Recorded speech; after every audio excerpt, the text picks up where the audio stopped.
ആളുകൾ ഉറക്കത്തിൽ സംസാരിക്കുന്ന നിങ്ങൾ കണ്ടിട്ടുണ്ടോ? നിങ്ങൾ ഉറക്കത്തിൽ സംസാരിക്കുന്ന ആളാണോ? ഞാൻ എപ്പോഴൊക്കെ ഉറക്കത്തിൽ സംസാരിക്കുമായിരുന്നു എന്ന് എൻ്റെ ഭാര്യ പറഞ്ഞ് ഞാൻ കേട്ടിട്ടുണ്ട്. ഇപ്പോൾ എൻ്റെ മോള് ഞങ്ങളുടെ അടുത്ത് കിടന്നിട്ട് ചിലപ്പോഴൊക്കെ ഉറക്കത്തിൽ കിടന്ന് സംസാരിക്കാറുണ്ട്. ചിലപ്പോഴൊക്കെ പേടിച്ച് ഉറക്കത്തിൽ എന്തെങ്കിലുമൊക്കെ പറഞ്ഞുകൊണ്ട് ഉണർന്നു വരാറുണ്ട്.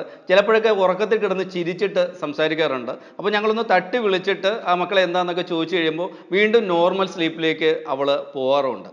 ഈ ഉറക്കത്തിൽ കിടന്ന ആൾക്കാർ സംസാരിക്കുന്നത് എന്തുകൊണ്ടാണ് എന്ന് എപ്പോഴെങ്കിലും നിങ്ങൾ ചിന്തിച്ചിട്ടുണ്ടോ? ഞാൻ പല പ്രാവശ്യം ആലോചിച്ചിട്ടുണ്ട്. ചില കാര്യങ്ങളൊക്കെ ഇങ്ങനെ അന്വേഷിച്ച് നോക്കുകയൊക്കെ ചെയ്തിട്ടുണ്ട്. അപ്പോൾ മനസ്സിലാക്കാൻ കഴിഞ്ഞത് മനുഷ്യൻ 4 അവസ്ഥകളിലാണ് ഉറങ്ങുന്നത് എന്നാണ്. ആദ്യത്തെ ഒരു അവസ്ഥ എന്ന് പറയുന്നത് വളരെ ലൈറ്റായിട്ടുള്ളൊരു സ്ലീപ്പാണ്. നമ്മൾ ഉറക്കത്തിലായിരിക്കും, എന്നാൽ ഉറക്കത്തിലായിരിക്കുകയല്ല, ചെറിയ ശബ്ദങ്ങളൊക്കെ കേട്ടാൽ നമ്മൾ ഉണരുകയൊക്കെ ചെയ്യും. രണ്ടാമത്തെ അവസ്ഥ എന്ന് പറയുന്നത് മോഡറേറ്റ് സ്ലീപ്പ് എന്ന് പറയും. അത് അത്യാവശ്യം ഒന്ന് സ്ട്രോങ് ആയിട്ടുള്ള ഒരു സ്ലീപ്പാണ്. 1-2 പ്രാവശ്യം തട്ടി വിളിച്ചാലൊക്കെ പെട്ടെന്ന് ഉണരുന്ന ഒരു ഉറക്കമാണ്. മൂന്നാമത്തേതെന്ന് പറയുന്നതാണ് ഡീപ്പ് സ്ലീപ്പ് എന്ന് പറയും. ആ ഡീപ്പ് സ്ലീപ്പ് എന്ന് പറയുന്നത് വളരെ ഗാഢമായിട്ടുള്ള നിദ്രയാണ്. ഒന്നും അറിയാത്ത വളരെ സൈലൻ്റ് ആയിട്ടുള്ള വളരെ ചെറിയ മന്ദഗതിയിലുള്ള ഒരു ശ്വാസഗതിയിലൂടെയൊക്കെ പോകുന്ന ചുറ്റും നടക്കുന്ന ഒന്നും അറിയാതെ ഉള്ളൊരു ഉറക്കമാണ് ഈ ഡീപ്പ് സ്ലീപ്പ് എന്ന് പറയുന്നത്. പിന്നെ ഒരു നാലാമത്തെ ഒരു അവസ്ഥയുണ്ട്, അതാണ് NREM സ്ലീപ്പ് എന്ന് പറയുന്നത്. അത് non rapid I movement sleep എന്നാണ് പറയുന്നത്. ഉറക്കത്തിൻ്റെ ഒരു 4 മണിക്കൂർ മുതൽ 8 മണിക്കൂർ വരെ നമ്മളൊരു NREM എന്ന് പറയുന്ന ഒരു സ്ലീപ്പിൻ്റെ ആ ഉറക്കത്തിൻ്റെ അവസ്ഥയിലായിരിക്കുമെന്നും 1.5 മണിക്കൂർ മുതൽ 2 മണിക്കൂർ വരെ REM എന്ന് പറയുന്ന ഈ റാപ്പിഡ് ഐ മൂവ്മെൻ്റ് ഉള്ള സ്ലീപ്പിലേക്ക് പോവും എന്നൊക്കെയാണ് പറയുന്നത്.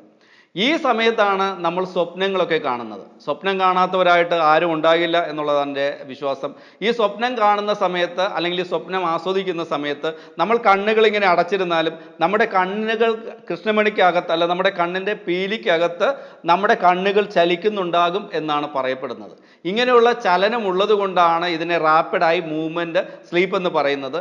ഈ സമയത്ത് നമ്മുടെ തലച്ചോറ് വളരെ വേഗതയിലൊക്കെ പ്രവർത്തിക്കുകയും വിവിധ തരത്തിലുള്ള സിഗ്നലുകളൊക്കെ ഇങ്ങനെ പരസ്പരം കൈമാറുകയും ഒക്കെ ചെയ്തുകൊണ്ടിരിക്കും.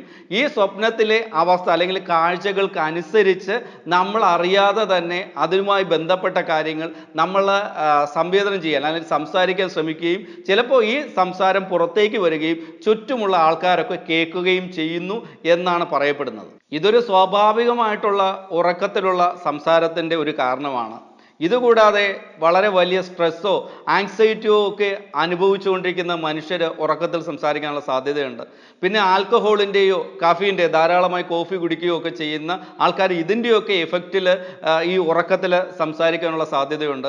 അതോടൊപ്പം തന്നെ നമ്മുടെ ഇന്നത്തെ തലമുറയുടെ അല്ലെങ്കിൽ നമ്മുടെയൊക്കെ പലരുടെയും പ്രശ്നമെന്ന് പറയുന്നത് ഒരുപാട് സമയം സ്ക്രീനുകൾക്ക്, അത് മൊബൈലിൻ്റെ ആയാലും കമ്പ്യൂട്ടറിൻ്റെ ആയാലും TV-കളുടെ ആയാലും ഒക്കെ മുന്നിൽ ഇങ്ങനെ ചെലവഴിക്കുന്നൊരവസ്ഥയുണ്ട്. ഇങ്ങനെ ധാരാളം സമയം സ്ക്രീൻ ടൈം എടുക്കുന്ന ആൾക്കാരും ഈ ഉറക്കത്തിൽ സംസാരിക്കാനുള്ള സാധ്യതകൾ ഉണ്ട് എന്ന് പറയുന്നുണ്ട്. നല്ല ഒരു മാനസികാവസ്ഥയിൽ സുന്ദരമായിട്ടുള്ള സുരഭിലമായിട്ടുള്ള സ്വപ്നങ്ങളൊക്കെ കണ്ട് ഉറക്കത്തിൽ സംസാരിക്കുന്നത് വളരെ നല്ലൊരു കാര്യമാണ്. എന്നാൽ സ്ട്രെസ് കൊണ്ടോ ആങ്സൈറ്റി കൊണ്ടോ ആൽക്കഹോളോ കഫീനോ കൊണ്ടോ ഈ സ്ക്രീൻ ടൈം കൊണ്ടോ ഒക്കെ ഉറക്കത്തിൽ സംസാരിക്കുന്ന ഒരു അവസ്ഥയിലേക്ക് പോകുന്നത് അത്ര നല്ല കാര്യമല്ല എന്നാണ് പറയാനുള്ളത്.